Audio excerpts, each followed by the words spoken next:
ಒಂದು ಸೂಕ್ತ ಕ್ರಮ ತೆಗೆದುಕೊಂಡು ಬಟ್ ಯುದ್ಧದ ಕಾರಣ ಕೊಟ್ಟು ಸಪ್ಲೈಯನ್ನ ಸರಿಯಾದ ರೀತಿಯಲ್ಲಿ ಮಾಡ್ತಾ ಇಲ್ಲ. ಪ್ರತಿನಿತ್ಯ ಲಕ್ಷಾಂತರ ಆಟೋಗಳು ಈಗ ಬೆಂಗಳೂರಲ್ಲೂ ರಸ್ತೆ ಮೇಲೆ ನಿಲ್ಲಂತಾಗಿದೆ ಸರ್. ರಾಜ್ಯ ಸರ್ಕಾರಕ್ಕೆ ಬೇರೆ ದಾರಿ ಇಲ್ಲ, ಬಟ್ ಕೇಂದ್ರ ಸರ್ಕಾರ ಸ್ಪಂದಿಸ್ತಾ ಇಲ್ಲ. ಒಟ್ಟಾರೆ ಇವತ್ತೇನು ಎಲ್ಲ ಕಡೆ ಯುದ್ಧದ ವಾತಾವರಣ ಪ್ರಾರಂಭ ಆಗಿದೆ. ಯುದ್ಧದಿಂದ ಸಾಕಷ್ಟು ಸಮಸ್ಯೆಗಳನ್ನು ನಾವು ಇಡೀ ನಮ್ಮ ದೇಶ ಎದುರಿಸ್ತಾ ಇದೆ. ಇದಕ್ಕೆ ಕೇಂದ್ರ ಸರ್ಕಾರ ಇವತ್ತಿನವರೆಗೂ ಕೂಡ ತನ್ನ ಮೌನವನ್ನು ಮುರಿದಿಲ್ಲ.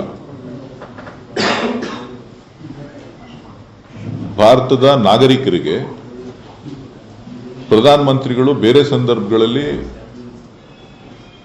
ಬಂದು ಸಂದೇಶವನ್ನು ಕೊಡ್ತಾರೆ, ಆದರೆ ಇವತ್ತಿನವರೆಗೂ ಕೂಡ ಯಾವ ರೀತಿ ಜನ ಇರಬೇಕು ಮುಂದಿನ ದಿನಗಳಲ್ಲಿ ಅನ್ನೋದನ್ನ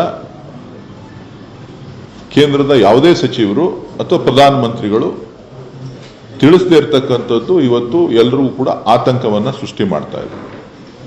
ನಾನಾದರೂ ಒತ್ತಾಯ ಮಾಡ್ತಕ್ಕಂಥದ್ದು, ಇವತ್ತು ಯಾವ ರೀತಿಯ ಸಮಸ್ಯೆಯನ್ನ ಭಾರತೀಯ ನಾಗರಿಕರು ಎದುರಿಸ್ತಾ ಇದ್ದಾರೆ ಅದಕ್ಕೆ ನೇರ ಹೊಣೆಗಾರಿಕೆ ಪ್ರಧಾನಮಂತ್ರಿಗಳು.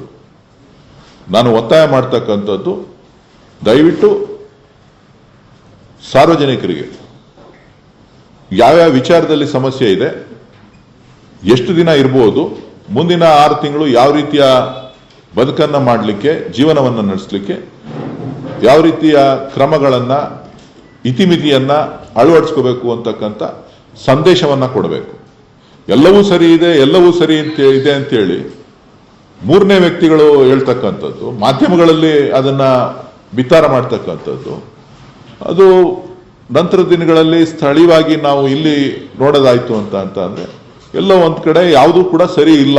ಒಂದ್ ಕಡೆ ಬೆಲೆ ಏರಿಕೆ ಜಾಸ್ತಿ ಆಗ್ತಾ ಇದೆ, ಇನ್ನೊಂದ್ ಕಡೆ ಅಭಾವಗಳು ಸೃಷ್ಟಿ ಆಗ್ತಾ ಇದೆ, ಇನ್ನು ಕೃತಕ ಅಭಾವನ ಅಥವಾ ನಿಜವಾದದ ಇವೆಲ್ಲವನ್ನು ಕೂಡ ಸ್ಪಷ್ಟಪಡಿಸಬೇಕಾಗಿರ್ತಕ್ಕಂಥದ್ದು ಕೇಂದ್ರ ಸರ್ಕಾರ. ಸೊ ಹಾಗಾಗಿ ಇವತ್ತು ಎಚ್ಚರಿಕೆಯ ನಡೆಯನ್ನ, ನುಡಿಯನ್ನ ನಮ್ಮ ಸಾರ್ವಜನಿಕರಿಗೆ, ನಾಗರಿಕರಿಗೆ ತಿಳಿಸಬೇಕು ಅಂತೇಳಿ ನಾನು ಒತ್ತಾಯವನ್ನು ಮಾಡ್ತೇನೆ.